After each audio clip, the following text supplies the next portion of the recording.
I'm gonna chop the last little bit, the heavy stuff, right into the bucket of the wheel loader, and they're gonna go feed it to the heifers.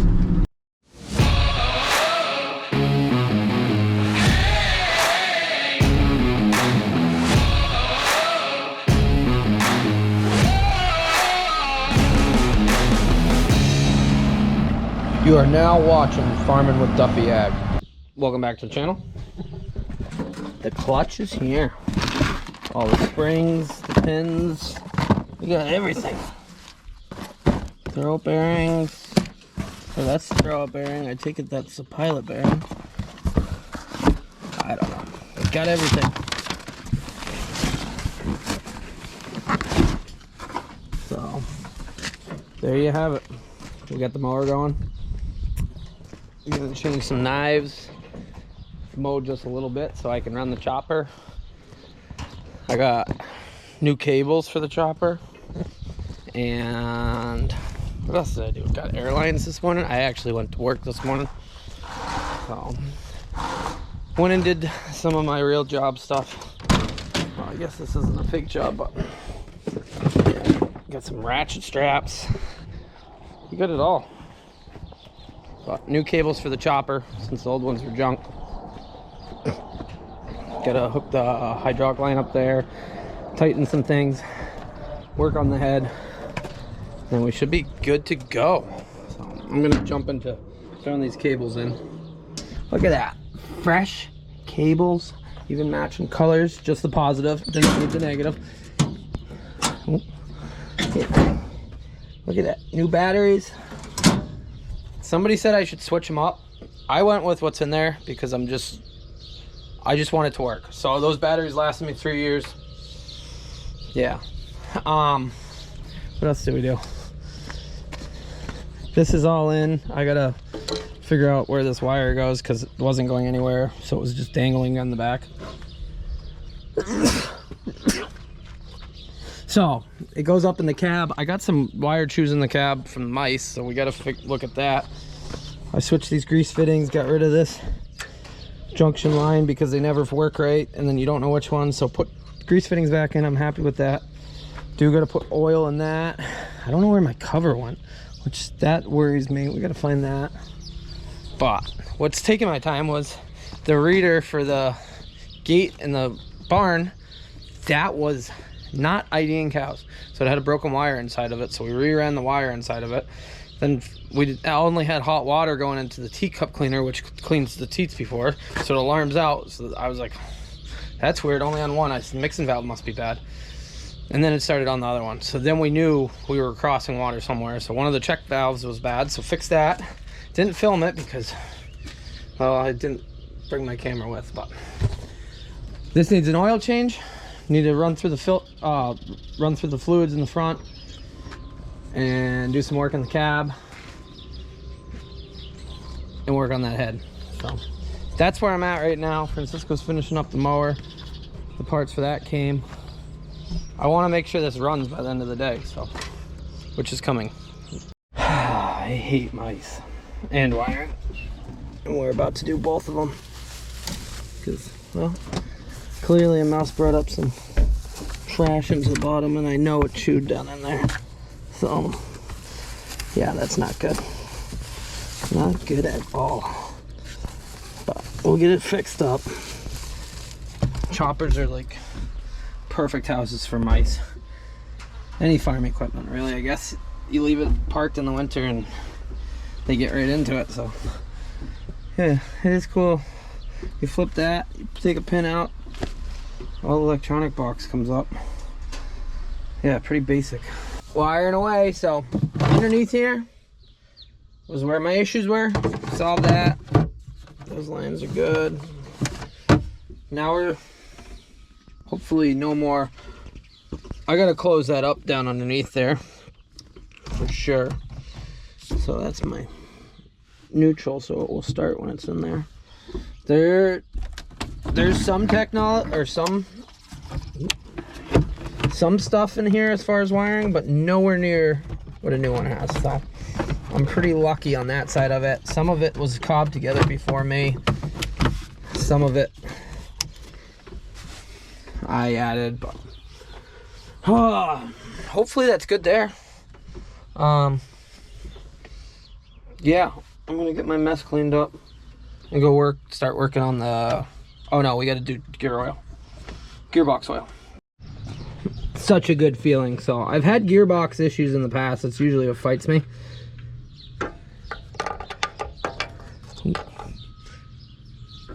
Full, looks good, not leaking. I think I gotta slow it down. I'm not really sure. I forget what I had it set at. We'll have to double check that, but that's always a good thing. So we'll tighten that back up. I am in the market for another spare gearbox. Iowa Cutters has one. They want $7,500 for it, and I bought that parts dropper for this gearbox, which is out back, for I think it was 7,500 Canadian.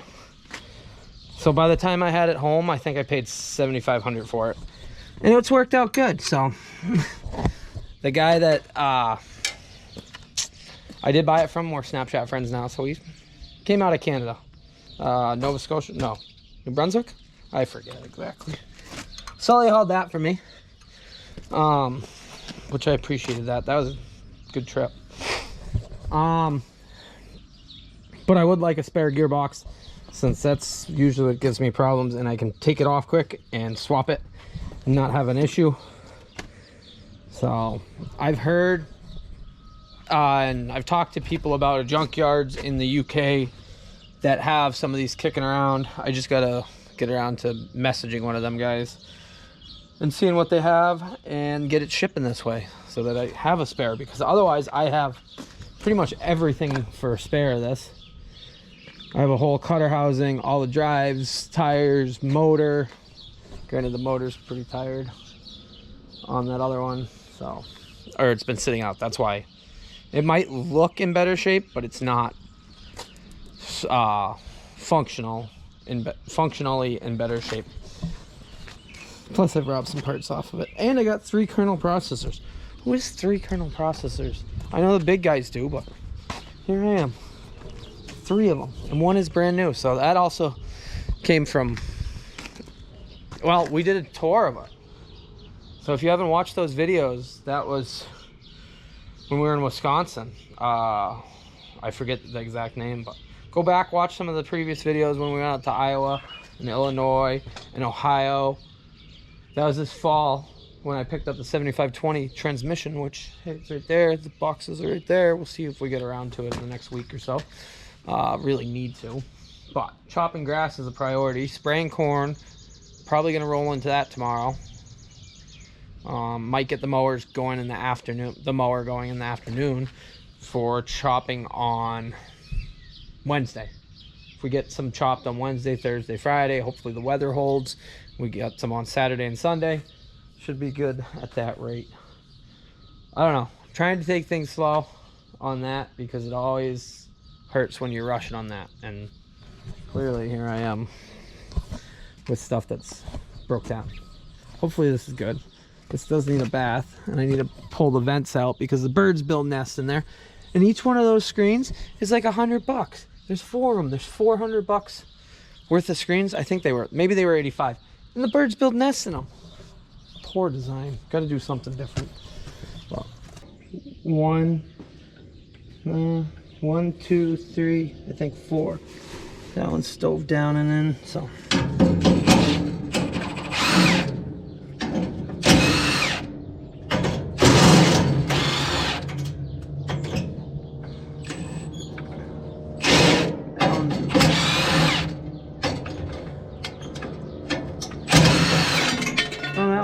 Pieces.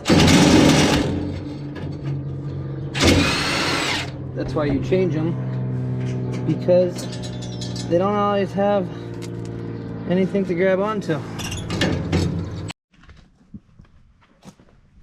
Oh, look at that.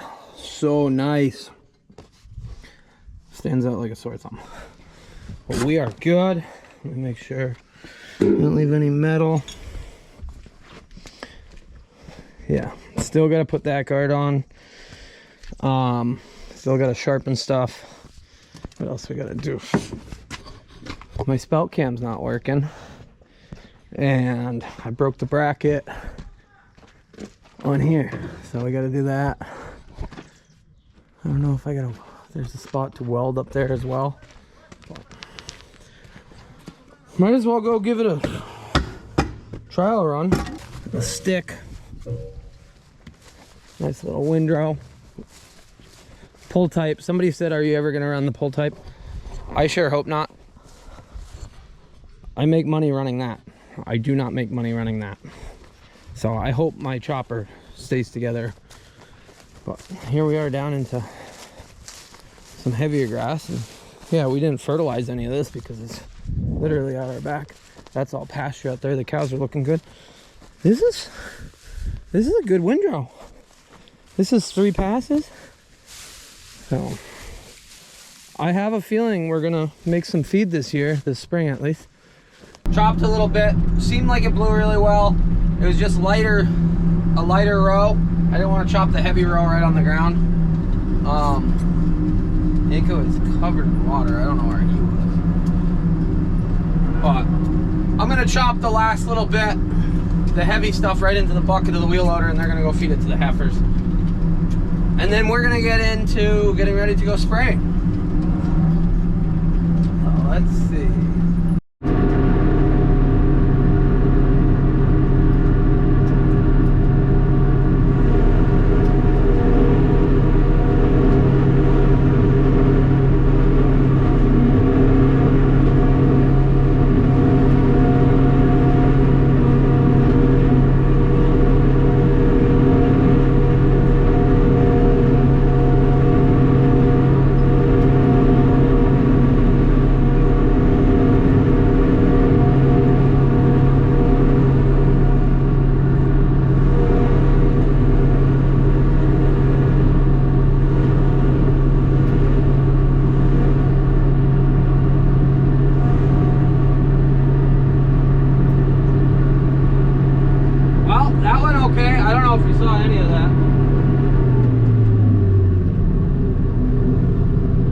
Full bucket, it blows well.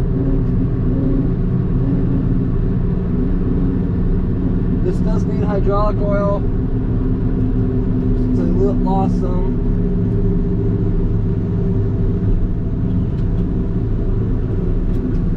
That was good. So what I was actually chopping was just, well, if you watch the rest of the video, it all had it in it at the beginning. Just going behind the equipment, a lot of this is going to get moved. That way we can keep up the maintenance. Technically out here, this is our gray water, milk room, wastewater area. That's why there's well heads. It's a test project to see about gray water. That's like it's a bark bed, like a septic system, and this is like a leach pad. Yeah, neither worked. Neither worked to the degree that it's feasible for anybody, and there's a lot of money tied up that the state. Let me think back. The Department of Conservation, the DEP, Department of Environmental Protection, and the DCR, which is Department of Conservation and Recreation, the Parks Department, they were gonna sue each other. Well, the DEP was gonna sue the DCR because of the gray water, where it was going. So at the end of the day, it was a big joke, and it costed, I don't know. I'd hate to imagine the dollar figure. It's over $1 million as far as from start to end of the project on something that should have went into our big pit and spread on our land. Would have made way more sense. So that is why that's there. But yeah, so they built those tanks in and stuff like that. But our calves are right here. They're over there. They're cleaning them up right now. So we just mowed the back as a trial run. Got the mower ready to rock and roll, and the 61, that's gonna come off and go in the sprayer actually. But I'll go park this. We gotta get the sprayer ready. I gotta get filling water, and they gotta go get chemical. It was in at the place, and we'll start spraying pre-emerge. So, well, that's gonna end it for this video. Doing something a little different. So when you see this video, it will be the day before I edited it. I'm going to answer some of the questions, comments, and whatnot. So first off, on the chopper, the blower paddles, you can set them 2 different ways. The way I set them is for corn. The reasoning behind there is because I do not see myself climbing back in there.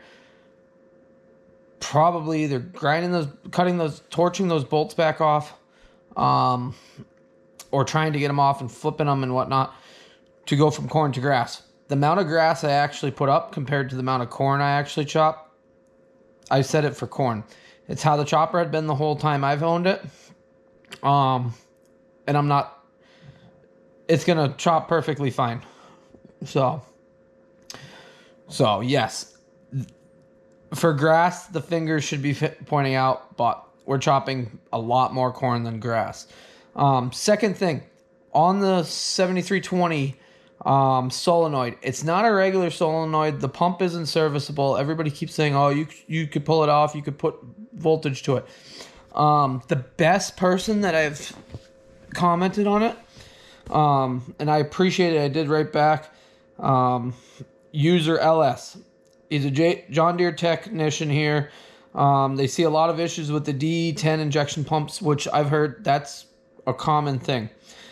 So, to quote him, the ECU does need to see resistance in the pump for it to run, but the voltage cannot be measured at the pump anyways because it is always changing rapidly when the ECU is trying to netter fuel. Also, your multimeter may not be fast enough to pick up the voltage if you were to back probe the wires. So, also about 50% of the time the pump takes out the ECU because there's no current protection from the pump drive to the circuit. At 10,000 hours, it's probably best to replace both of them. So, and then fun fact, these pumps can go bad and they'll produce up to another 50 horsepower. We see that on a majority of the failed D10 pumps. So, it's not a regular pump. It's not a regular solenoid. You can't just put voltage to it. And honestly, I haven't done more with that tractor because I got so much stuff going on. So, with that being said, I figured I'd answer those 2 questions. I don't think there was any that there was a multiples of them yet. Oh, the suction line on the trailer. Yes, it has to be hard hose. We ended up switching them. You'll see that in tomorrow's video. So, I appreciate you guys watching. Let me know if you enjoyed this interaction. I don't think I'll always have that because I'm trying to make videos ahead of time instead of the night before for the next day. Such as tonight, I'm hoping to make more videos than just this one. But I appreciate you guys watching, liking, commenting, everything. So, I'll catch you on the next video. Thank you.